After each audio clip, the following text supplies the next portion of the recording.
정부의 3차 추경에 교육은 없다. 3차 추경에 아이들의 안전한 교육을 위한 코로나 긴급 대응 예산을 반영해야 한다. 학교에 방역 전문가를 배치해야 한다. 유치원에 보건 전문 인력을 배치해야 한다. 코로나로 인한 특수교육 대상 학생들의 교육 소외가 심화되지 않도록 하는 대책이 추진되어야 한다. 학급당 학생 수 감축을 위한 조치와 상시 학교 방역 체계 구축에 즉각 돌입해야 한다. 적정 비율의 대학 등록금 환불을 실시해야 한다. 아이들은 가장 안전한 환경에서 가장 자유롭게 성장해야 한다. 모든 아이들에게는 하나 이상의 자랑과 10가지 이상의 가능성이 숨어 있다. 그 자랑과 가능성을 키워주는 것은 국가와 어른들의 책임이다. 저출산으로 인해 인구수가 급격히 줄어들고 있어 아이들 하나하나를 소중하게 키우는 것은 특별히 국가 장려와도 직결되어 있다. 지금 아이들은 전대미문의 코로나 팬데믹으로 초래된 혼란과 고통마저 겪게 되었다. 학부모들은 불안에 짐을 지고 교사들은 방역과 수업에 2중, 3중도를 견뎌내고 있다. 개학 연기, 온라인 개학, 등교 개학, 학생, 교사, 확진자 발생, 등교 수업 연기 등 우리 아이들은 처음 겪어보는 상황에 던져졌다. 이럴 때일수록 학생들이 겪는 고통을 최소화하기 위해 모두의 지혜를 모아야 한다. 아이들의 생명과 안전을 지키고 학교를 통한 감염 확산을 막기 위해 전국의 모든 학생들이 선생님을 보지도 못하고 새 학년을 시작해 3달이나 견디는 것에 전 국민이 적극 협조해야 한다. 그런데 3차에 걸친 추경에는 아이들의 생명과 안전을 전 사회가 지켜내고 학생의 교육권을 최대한 보장해야 한다는 사회적 합의 정신이 반영되어 있지 않다. 그 내용은 바로 그 밑에 나와 있습니다. 정부는 6월 4일 3차 추경안을 국회에 제출하였다. 지난 1, 2차 추경을 포함한 올 추경은 코로나 사태에 대한 긴급 대책으로 추진되고 있다. 고용 충격에 대한 특별 대책, 경기 보강, 신산업 분야 지원도 필요하다. 그러나 학생들이 코로나로 인해 겪고 있는 어려움을 해결하는 일 역시 미룰 수 없는 과제다. 총 35조 3천억에 달하는 추경액 중에서 교육 관련 예산은 0.88%에 불과한 3,100억 원이다. 그것도 학교에서 직면하고 있는 현재 진행형 코로나 사태 대응 예산이 아니라 포스트 코로나를 준비하는 원격 교육 인프라 구축에 집중되어 있다. 35조 3천억의 3차 추경 예산에는 교육계에서 필요로 하는 코로나 대응 예산이 빠져있을 뿐 아니라 오히려 2차 추경 기준 1조 9천억 원 이상이나 감액되어 정부 예산 12개 분야에서 가장 큰 규모의 예산 감액이 되었다. 국가 위기 상황에서 사회 전 분야의 고통 분담은 불가피하다. 그러나 이 경우에도 아이들에 대한 예산에 대해서는 삭감은 최소화하고 지원은 우선적으로 한다는 원칙이 지켜져야 한다. 아이들의 현재에 투자하는 곳이 곧 우리 미래에 투자하는 것이기 때문이다. 지출 구조 조정 35조 3천억의 내역 중 일부입니다. 지출 구조 조정 10조 1천억 원 중 가장 많은 비중을 차지하는 지방 교부금 삭감이 4조 1천억 원이다. 지방교육재정교부금 비율이 현행 21.6%인 점을 감안하면 적어도 교육예산의 경우 4조 1천억 원의 21.6%인 8,856억 원 플러스 알파가 최대 삭감 상한선이 되는 정도로 예산 수립과 조정 원칙이 추경안을 마련할 때 지켜져야 옳다. 학교는 지금 이중의 고통에 빠져 있다. 등교 개학에 따른 방역 업무와 일상적 시기를 전제로 만들어진 경직된 교육과정 적용으로 인한 고통이 그것이다. 다수가 함께 집단 생활을 해야 하는 학교는 일종의 팬데믹 전쟁을 치를 수밖에 없다. 6월 8일자로 유, 초, 중, 고 전체의 등교 개혁이 전면화되었다.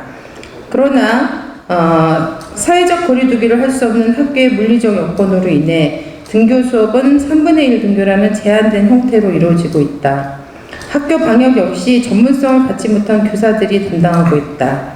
아이들에게도 교사에게도 고통이 아닐 수 없다.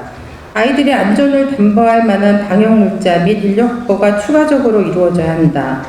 방역 전문가가 포함된 교육부 코로나 대응 컨트롤 타워 운영과 방역 전문가 학교 배치를 비롯한 학교 방역 체계 구축이 이루어져야 한다. 아이들의 일상이 될 교실에서 생활 속 거리두기가 가능하도록 학생 수 감축을 위한 특단의 조처가 필요하다. 또한 평상시에도 특별한 배려와 지원이 필요한 특수교육 대상 학생들이 코로나 상황에서 소외받지 않도록 하는 조치도 필요하다. 등록금 반환을 요구하는 대학생들의 목소리에도 합리적인 조치가 이루어져야 한다. 정부는 3차 추경에 이를 위한 긴급 지원 예산을 포함시켜야 한다. 그래야 620만 학생들과 300만 대학생들이 안전을 보장받고 코로나로 인한 교육받을 권리 유실을 최소화할 수 있다. 그래야 국가에 대한 학생들의 신뢰가 커질 수 있을 것이다. 이에 코로나 팬데믹으로 인한 교육 대혼란 상황을 맞이하여 교육 당국과 정부의 다음과 같은 조치를 시급하게 촉구하며 제안한다. 조치의 핵심 내용은 3차 추경안에 학생들의 생명과 안전을 지키고 교육권을 보장하기 위한 교육 예산이 추가되어야 한다는 겁니다. 좀 세부적으로 5가지의 요구사항, 제안사항을 넣습니다. 첫 번째는 개별 단위 학교에서 발생하고 있는 크고 작은 문제들에 대해 현장에서 전문적 지식을 바탕으로 진두지휘할 수 있는 방역 책임관을 학교에 즉각 파견하고 이를 위한 예산을 책정해야 한다는 것.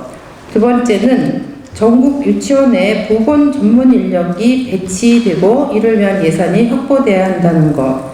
세 번째는 특수교육 학생들은 사실 일상적인 상황에도 교육 소외 현상이 굉장히 빈발하게 일어나고 우리가 특별한 배려를 해야 됩니다. 그런데 이제 코로나 팬데믹의 경우에는 이 아이들의 교육 소외 현상이 더 가속화될 소지가 굉장히 큽니다. 그래서 긴급 돌봄 요청을 하는 특수교육 대상 학생들을 돌봐줄 전담 인력 배치를 위한 예산이 책정돼야 한다.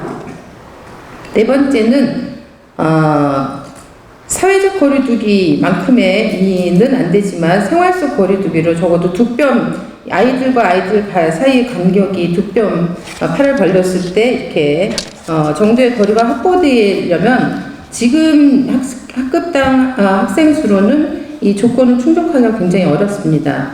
그래서 20명 이하로 학급당 학생 수를 감축하고 유치원과 학교 방역 강화를 위한 학교 방역 체계 확보용 긴급 교육 지원 예산이 책정돼야 한다.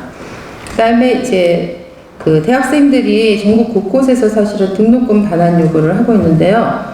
정부는 대학생들의 교육받을 권리 보장 차원에서 최소한 대학시설 미이용분에 대한 등록금 반환 지원금을 지급하긴 하는데 앞장서야 한다. 이상 5가지 제안을 드리고요. 향후 코로나로 인해서 지금 어제 유은혜 교육부 장관님이 유치원의 수업 일수를 줄이라는 지침을 이제 발표를 하셨는데 사실 수업 일수나 평가나 이런 부분들은 다 교육과정과 관련된 문제입니다. 그래서 이 위기적인 어떤 이런 상황에서 교육과정을 어떻게 그 상황에 맞게 탄력적으로 우리가 운영하는 것이 맞는지에 대한 지혜를 좀 찾아보고요. 그다음에 특히 코로나로 인해서 지금 예년 11월 달에 늘 치러졌던 이 수능 입시 문제는 어떻게 풀어가는 게 좋을지와 관련돼서 굉장히 다양한 의견들이 제시가 되고 있습니다. 그래서 이것과 관련해서 현장에 교사나 학생이나 학부모나 대학 입시 관계자들과 함께 다양한 형태의 협의회나 토론회, 간담회를 진행할 예정입니다. 그래서 그 결과가 마련되는 대로 다시 여러분들하고 공유를 하는 자리를 갖도록 하겠습니다.